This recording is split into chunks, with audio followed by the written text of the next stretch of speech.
Thank you very much. Okay, so what is all this mindfulness? Let's hear now from a practicing Buddhist monk, Mr. Bhante Kovida, who is from the Theravada tradition and the Jamaican Canadian of Chinese descent, who will speak about Buddhism and mindfulness.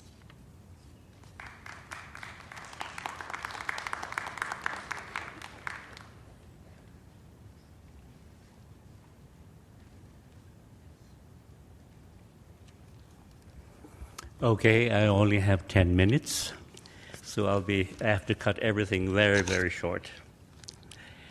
In the Buddhist tradition, we take refuge in the Buddha, the Dhamma, or teaching, and the Sangha, or spiritual community. What is a refuge? A refuge is a place of safety, a secure place where it is peaceful and sane, not crazy, insane, and confused. A place where there's understanding, intelligence, and harmony, away from the world of confusion and disharmony, craving and greed, hatred and ill will, ignorance and delusion, otherwise known as our mental defilements or pollution. Because people's minds are restless and confused, they're caught in craving, greed, dislike and resentment, fear, worry, and delusion. And so they take refuge in the wrong things. They hurt and kill others, they steal and cheat, they compete with others and get envious and jealousy, anger and upset. People behave very selfishly, only thinking of themselves in what they possess. They only think in terms of me and mine. They're caught up in this illusion of self-centeredness and ego pride, and so they cause problems for themselves and for others. In Buddhism, there's a term, this is termed as ignorance and delusion. Most people do not understand themselves, understand their own minds and the laws of nature, and are therefore restless and confused, constantly grasping and clinging to worldly things, including to labels, ideas and concepts, ideals, views and opinions and beliefs.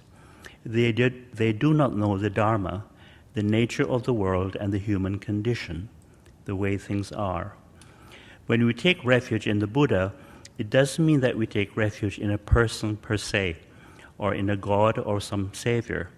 We take refuge in that which is wise and intelligent, kind and compassionate in the world, in human nature, in our own minds and hearts. It means that we dedicate ourselves to the noble path, to the way of understanding, peace, and wisdom.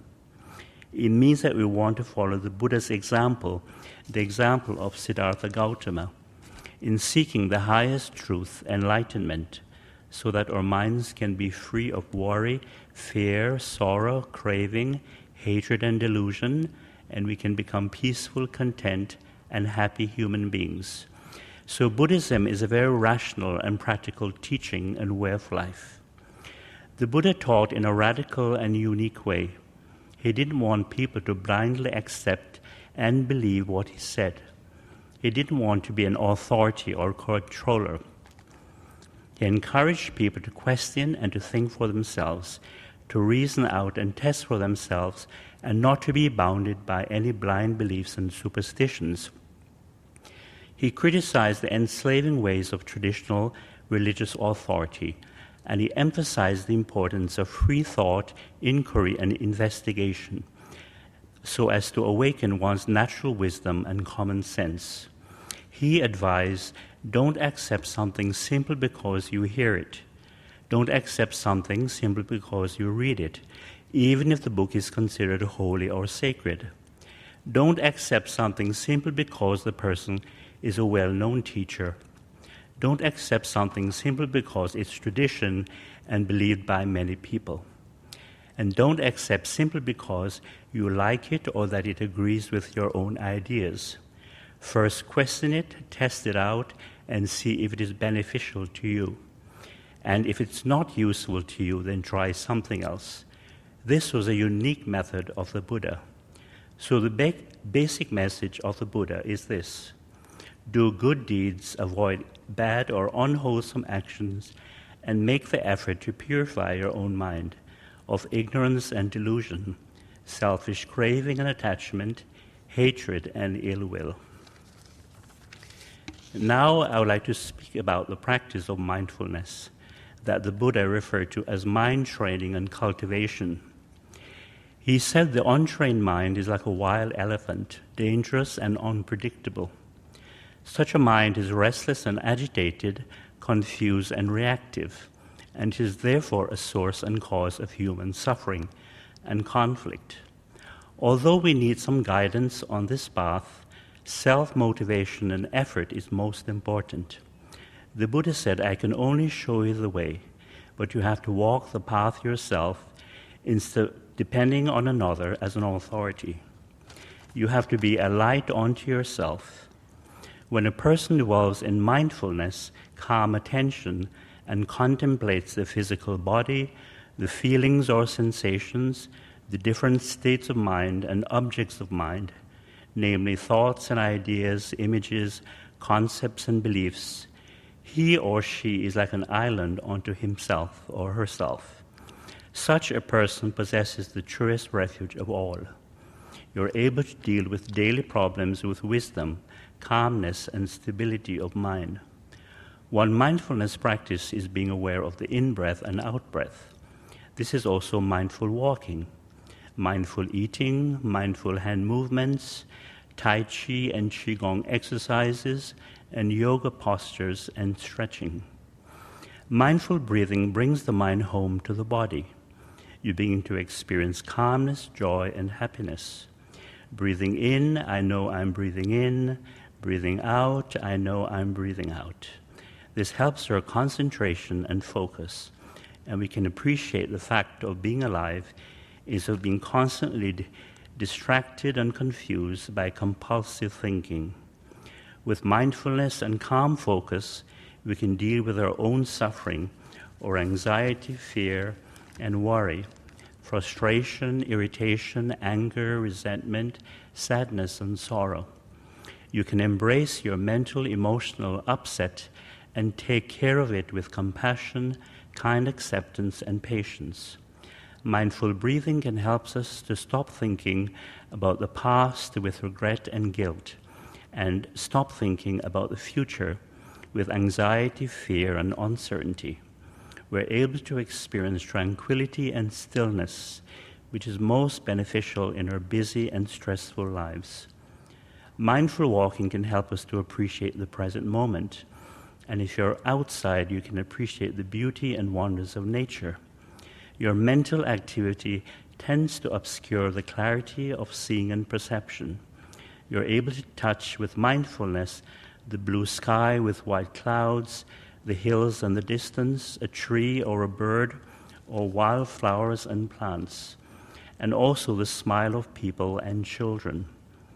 Mindful eating in silence is a pleasant and relaxing activity, and you're able to appreciate the food much better because you're not distracted by constant chatter between you and others. Mindfulness is a way of being, a way of paying attention, and it takes practice. It is calm attention to what is happening from moment to moment without judgment or discrimination. It is the observing power of the mind that sees without the filter of desire or aversion, liking or disliking or delusion. It is therefore a wholesome and skillful way of seeing what is happening in the present moment. Mindfulness has the power to heal past traumas and conflicts because it is a state of non-duality, and so one is able to be objective and see things as they are without identifying with them and let them go. We can still skillfully deal with our thoughts and emotions because it is non-judgmental awareness. With objective awareness of our mental landscape, we can see thoughts as just thoughts, feelings as just feelings, moods and emotions as just moods and emotions. We can see and understand their impermanent and changing nature and can therefore let them go, thus freeing the mind of suffering and dis-ease. We can be more present, patient, and understanding in our relationships and with the world at large. There is less reaction and freaking out, less aversion, craving, fear, and anxiety. It is our reactions that make us burn out, that throws us off balance and causes suffering, upset, and frustration. Our very lack of awareness has contributed to our mental, emotional suffering. Our tendency to react is a conditioned habit from childhood. Mindfulness also helps us not to react to unpleasant words or situations, and not to take things so personally. Our basic problem in life is that we take everything too personally, even things that are not directly related to us. Whether it is in the past, present, and the future, we tend to relate to them from the context of I, me, and mine. We don't realize that ultimately nothing really belongs to us, and that we're not the center of the world and universe. We can learn to watch and let go, knowing that all things are impermanent and constantly changing. Things get better in our lives when we react less and less. We can remain calm and confident, wise and patient, strong and secure. Then we're able to respond and act in a beneficial and compassionate way. With mindfulness, we can appreciate the difference between reacting and responding and acting. In mindfulness, one is not only restful and calm, but alert and awake. It is not an evasion or escape, but rather it is clear and serene encounter with reality. It is ironic that mankind has been trying to solve its problems and conflicts with a mind that is the problem. The restless, untrained mind is the problem maker, the source of mental defilements, ignorance and delusion, selfish craving and attachment, hatred and ill will. Thank you.